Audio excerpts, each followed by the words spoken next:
Tantor Audio, a division of recorded books, presents In Search of the River Jordan, a story of Palestine, Israel, and the struggle for water, by James Fergusson, narrated by Peter Noble.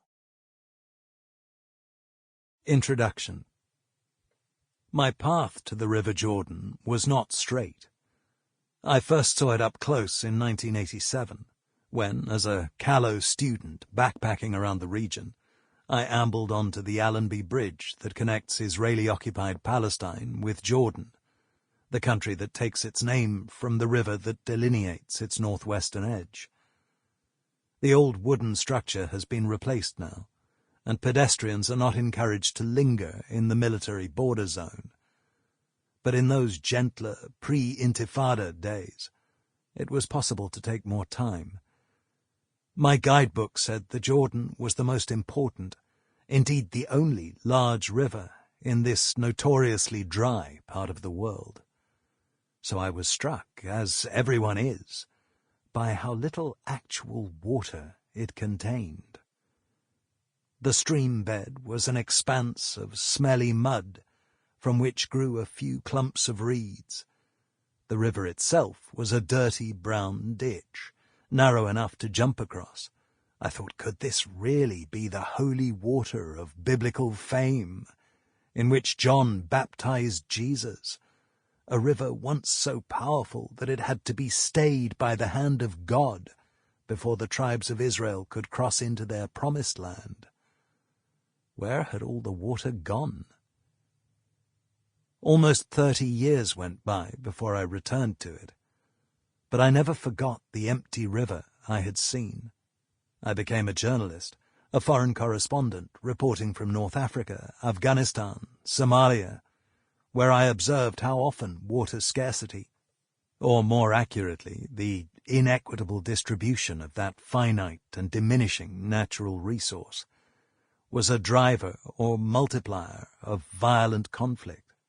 I became so fascinated by this paradigm that in 2013 I took a master's degree in hydrogeology and wrote a thesis on the political consequences of the collapse of the aquifer beneath the Yemeni capital, Sana'a. It was as a mature student that I learned how the pioneering founders of Israel had dammed the Jordan's feeder lake, the Sea of Galilee, as long ago as the 1930s, to the obvious detriment of Palestinian Arabs, through whose territory the river once naturally flowed. Since the 1960s, billions of gallons of water have been extracted from the lake and pumped west and then south via a cleverly constructed canal, the national water carrier, to the crowded heartlands of Israel. Neighboring Arab countries also bore responsibility for the river's depletion by extracting water from its upper tributaries. But it was Israel who did it first, and when the national water carrier came online, extracted by far the most. The most obvious and best-known environmental cost is the catastrophic shrinkage of the river's natural terminus, the famous Dead Sea, which is now just 48 kilometers long, 32 kilometers shorter than half a century ago. The lowest point on the surface of the Earth, 436 meters below sea level, is still going down by about a meter per year. The purloining of the Jordan, I discovered, was just one part of Israel's bid for regional water hegemony. Since 1995, under the supposedly interim arrangements of the Oslo Peace Accords, Israel has almost entirely prevented West Bank Palestinians from exploiting their other major natural water resource, the mountain aquifer beneath their feet, while continuing to do so themselves. The Israel-Palestine dispute over land and sovereignty is the longest and most intractable in the Middle East, and perhaps the most infamous symbol of discord between the West and the Muslim world. What role does water inequality play? The statistics are certainly suggestive. Israelis enjoy an average of 240 liters of fresh water per capita per day, while Palestinians have access to an average of 72 liters. In some parts of the occupied territories, where a great many communities are not even connected to the mains, availability is as low as 25 litres per capita per day, well below the basic minimum of 50 litres a day that the World Health Organization recommends, and perilously close to the absolute minimum of 20 litres that it says should be assured to take care of basic hygiene needs and basic food hygiene. Palestinians, as well as critics abroad, accuse Israel of weaponizing water. Israel, they say, deliberately restricts supply in order to dominate them, turning it into another cruel but effective tool of the occupation. The British professor of international relations, Jan Selby, calls this the other Israel-Palestine conflict. The Israelis deny this. They insist that they comply with the water allocation requirements of the Oslo Accords, and even exceed them in some instances. Yet there is no question that Palestinians still do not have enough water, while the River Jordan remains a reproachful trickle of its former self. Palestinian water stress, and the suffering that attends it, is greatest in the Gaza Strip, the enclave of more than 2 million people on the Mediterranean coast abutting Egypt, ever since the virulently anti-Israel Hamas party seized power there in 2007. The Strip, with varying degrees of support from Cairo, has been blockaded by the Israeli military. The Strip's traditional water source, the coastal aquifer, has been ruined by years of over-extraction, a crisis compounded by Hamas mismanagement. As the water table dropped below sea level, the Mediterranean leached in, rendering 97% of the municipal supply too salty to drink. Just as seriously, Gazans lack the power to treat their sewage, which sinks back into the aquifer, making it even more undrinkable, or else it is pumped directly into the sea, contaminating every beach. Gazans live in isolation from their compatriots in the West Bank, thanks to Israel's blockade, the effects of which are made much worse by Palestinian politics.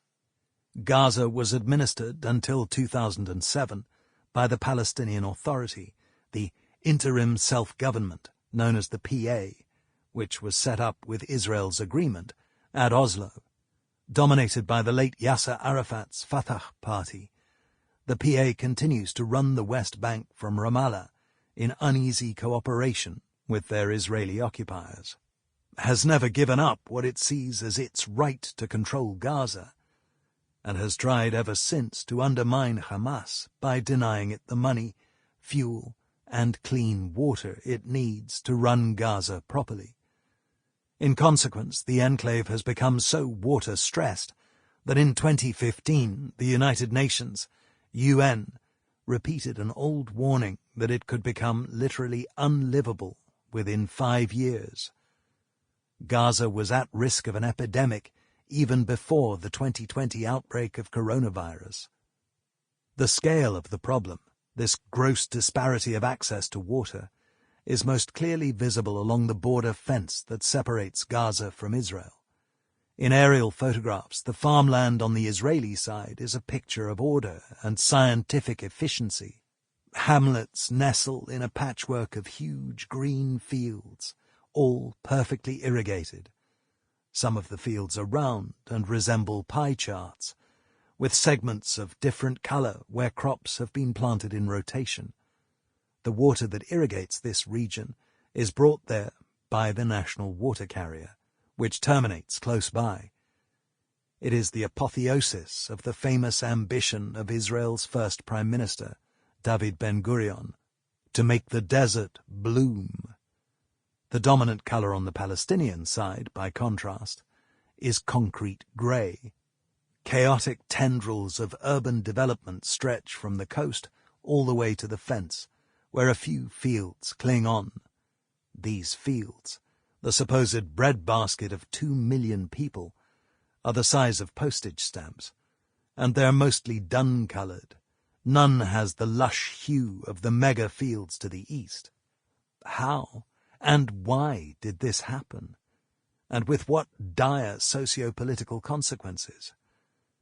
More to the point, what are the prospects of restoring some semblance of water equality?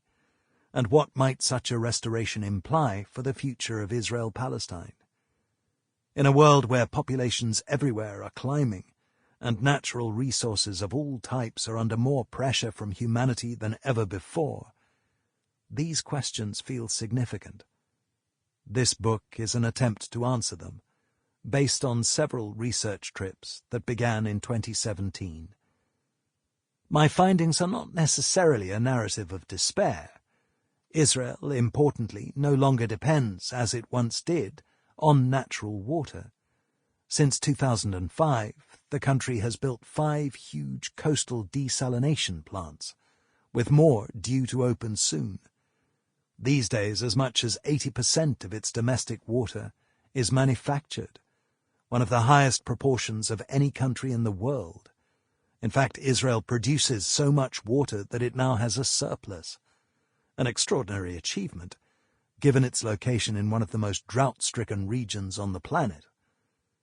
In the jargon of hydrologists, water supply here is no longer a zero-sum game. The country is a world leader, not only in desalination, but also in wastewater recycling and irrigation techniques. Perhaps most astonishingly of all, Israel is preparing to refill the Sea of Galilee with desalinated water from the coast, a project that could undo decades of environmental degradation along the Jordan River and even mitigate the future effect of climate change. Israel's water technology is genuinely dazzling, and it has the potential, at least, to do great good throughout the region. This book is hardly another liberal polemic against Zionism, therefore. On the contrary, I found much to admire and celebrate in Israel. Not just ingenuity and technological capability, but the pluck and energetic self-belief of its people and their inspiring, pioneering spirit. In any case, I have long felt a connection to the place. Enough of one, at any rate, to make me care about Israel and want it to succeed as a state. This has less to do with my own slight Jewish heritage. A maternal great-grandfather, Max Michaelis, originally from Eisfeld in central Germany, than from the fact that my great-great-great-uncle on my father's side was Arthur Balfour, British Foreign Secretary and Prime Minister, whose famous or infamous Declaration of 1917 granted British support for the establishment of a Jewish national home in Palestine. The declaration was the first public expression of support for this idea by any major foreign power, and it proved a critical boost, if not precisely the start whistle, for the entire Zionist project. I have spent much of my journalistic career immersed in Muslim countries and causes, but my upbringing predisposed me towards Israel. Balfour's enthusiasm for Zionism was shared by his biographer, his niece, who passed it to her daughter, my grandmother Frances, who, in turn, passed it to me. Frances and I coincidentally shared a birthday, the 2nd of November, which, by further coincidence, is the day the Balfour Declaration was signed in 1917. Each year, as a young boy, I would receive a card in my grandmother's spidery arthritic hand that read something like, "November 2nd, very important day. Your birthday, my birthday. Birth of the State of Israel." As an adult, however, I of course did not look on Israel with the starry eyes of my youth. Balfour's support for a Jewish homeland came with the important condition that nothing shall be done which may prejudice the civil rights of the existing non-Jewish communities in Palestine. Yet Israel has repeatedly broken that condition, not least in its obligation, as military occupiers of the West Bank, to ensure that all the Palestinians who live there have access to enough clean and affordable water, which the United Nations says is a fundamental human right. What would Balfour make of that if he were alive today? What, more importantly, do modern Israelis think? Modern Israel certainly troubles me. Under the long-term stop-start premiership of the mercurial Benjamin Netanyahu, the character and future direction of the country have been put in question. The Likud party leader's coalition government, widely held to be the most right-wing in Israel's history, was squeezed from power in 2021, but made an astonishing comeback at the end of 2022, following the country's 5th general election in 4 years. Netanyahu's legacy runs deep. Jerusalem and Tel Aviv are still spectacularly diverging, the former increasingly dominated by the religious Orthodox, the latter by the liberal Zionist left. The feverish politics I witnessed as I conducted my field research, above all in the epic election year of 2019, felt at times like a battle for the country's soul. On my first trip there as a 20-year-old in 1987, I was accompanied by a Jewish girlfriend from London, who in those days was a keen Zionist, fiercely proud of Israel's progress and swaggering military prowess. Some of her fervour must have rubbed off on me, because I remember buying one of those tub-thumping T-shirts, still for sale in tourist markets today, that read, "Uzi does it," in celebration of Israel's famous submachine gun. The Allenby Bridge, the farthest east we went on our holiday tour, felt like the edge of civilization. To my girlfriend, the heavily guarded border must have seemed like the ice wall in Game of Thrones, beyond which dwelt only barbarians and evil. 2 years later, however, I stood on the Allenby Bridge again, this time at the end of a long road trip with an American friend through Egypt, the Sinai, and Jordan.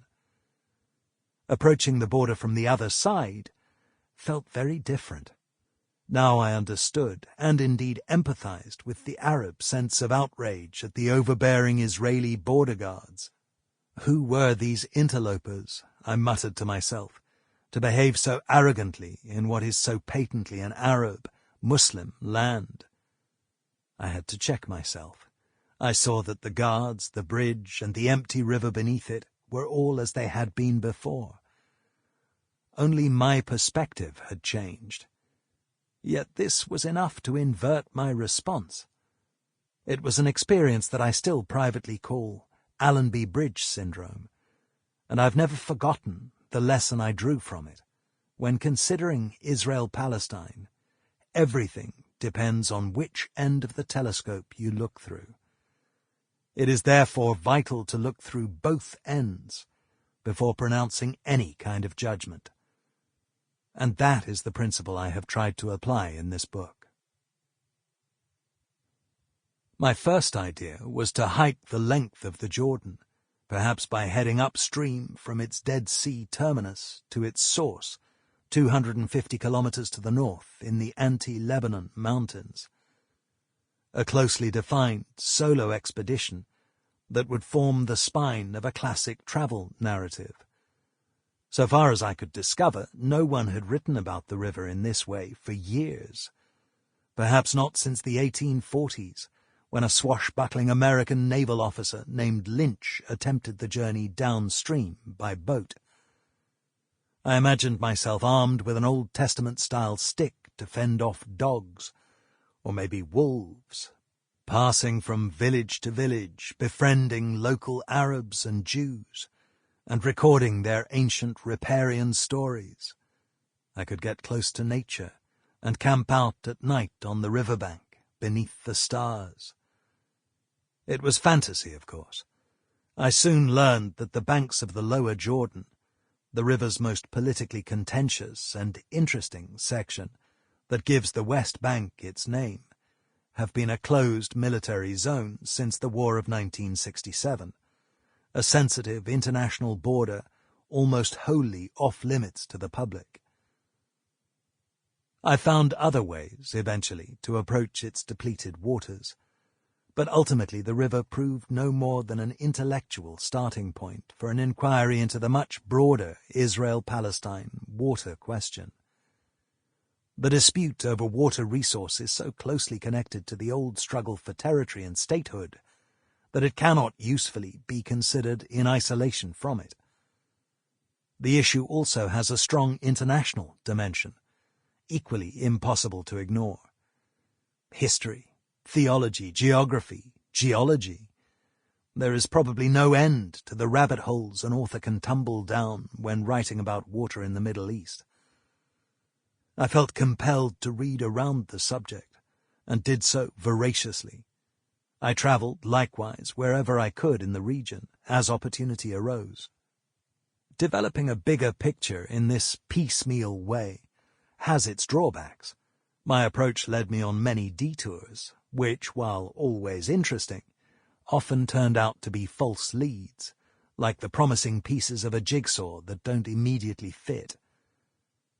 My ground research was conducted in stops and starts over 3 years, in legs of a journey that were not always sequential or geographically contiguous. I travelled on foot, by car, and once even by motorbike, up the Jordan Valley. I was usually alone, although sometimes accompanied by local guides. On one memorable occasion I stayed with my wife and 4 young children in an illegal Israeli settlement in the Sumerian hills, in lodgings booked through an online holiday rental website. The resulting narrative does not begin anywhere near the Jordan, as I first planned, but in Gaza. The Strip has by far the worst water crisis in the region. It also presents the greatest domestic security threat to Israel, a threat that could become existential should an epidemic, waterborne or otherwise, be allowed to get out of hand there. Gaza still feels like a catastrophe in waiting, an urgent news story of global import, if or when it breaks. I was driven by primitive journalistic impulse to examine this notorious place first, from the Palestinian point of view. As I discovered, Gazan anger and frustration go far beyond the homemade missiles that are sporadically lobbed across the border at Israel. From March 2018, under the direction of Hamas, tens of thousands of Gazans gathered most Fridays at the border fence to hurl stones, or worse, at the Israeli soldiers on the other side, who responded with tear gas and bullets. The demonstration I attended was a very long way indeed from the gentle river ramble I once envisioned. Hundreds of fence demonstrators have been killed since 2018, and thousands injured. How desperate does one have to be to risk death in a futile political protest? And to what extent is the violence driven by the scarcity of clean water? What does that UN word, unlivable, really mean? From Gaza, my narrative proceeds to the West Bank, the other Palestinian polity, beginning in the lower Jordan Valley, which in 2019 was under renewed threat of formal Israeli annexation by Netanyahu, then in full electioneering mode. After the Jordan Valley, I proceeded to Ramallah, looking for a better understanding of the seemingly endless conflict over Israel-Palestine's land and resources, and, in particular, of the failure of the Oslo Peace Accords of 1993-5, from which so many of Palestine's present troubles stem. From Ramallah, I began to explore the interior of the West Bank, from Bethlehem to Jenin, and many places in between. My findings form the first half of the book. The second half is dedicated to my travels in Israel, a journey that begins in Jerusalem, continues to the Sea of Galilee via Armageddon, and from there to the source of the Jordan in the Golan Heights on the borders of Syria and Lebanon. From the Golan, I turned south to pick up and trace the 130-kilometer course of the national water carrier, passing through the conurbation around Tel Aviv, and onwards to the empty spaces of the Negev desert as far as the border with Egypt. Later, when I traced my wanderings on a map chronologically, the line I drew looked like a tangle of string, an appropriate metaphor, no doubt, for a subject as convoluted as mine.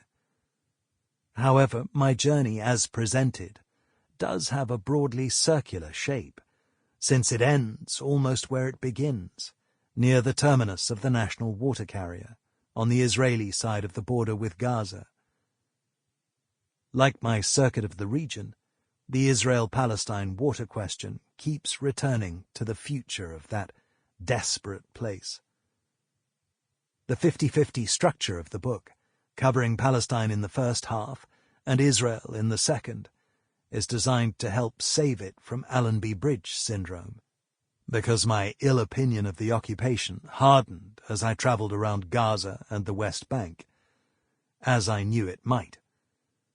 The bullied and dispossessed Bedouin I encountered, the arrogance and casual cruelty of so many Israeli conscripts, the outrageous posturing of certain settlers. Who could not but be appalled? In many places, water did indeed appear to have been weaponized. In the West Bank, I saw for myself how Israeli settlers have appropriated springs, sunk multiple wells, planted vineyards, and constructed indoor swimming pools, all with the apparent approval of the authorities, while Bedouin Arabs have their portable toilets confiscated and the narrowest of water pipes destroyed. Water, it seemed to me, fueled the motor of the settlement program, which the UN has serially condemned as illegal under international law. The settlers' continuing advance is still eroding the viability of an independent Palestine, and thus the two-state solution that has underpinned all Western peacemaking efforts of the last half-century. My progress down the canalized spine of Israel provided a kind of corrective. The water engineers and officials I interviewed along the way were not monsters. Few, if any of them, approved of the settlers' hardcore tactics. They all wanted peace, and to fix things with their technology. There is enough water to go around, they insist, if only a political settlement can be reached. To reiterate, my book does not aim to ascribe blame. Finger-pointing has never led anywhere useful in Israel-Palestine. And in any case, both sides do bear some responsibility for the impasse in the peace process. Nevertheless, I became convinced as I travelled that it is for Israel, not Palestine, to initiate the change required to break the old deadlock. The dispute is not a contest between equals, if indeed it ever was. Israel has more money, more firepower, more friends abroad, and greater capacity than Palestine.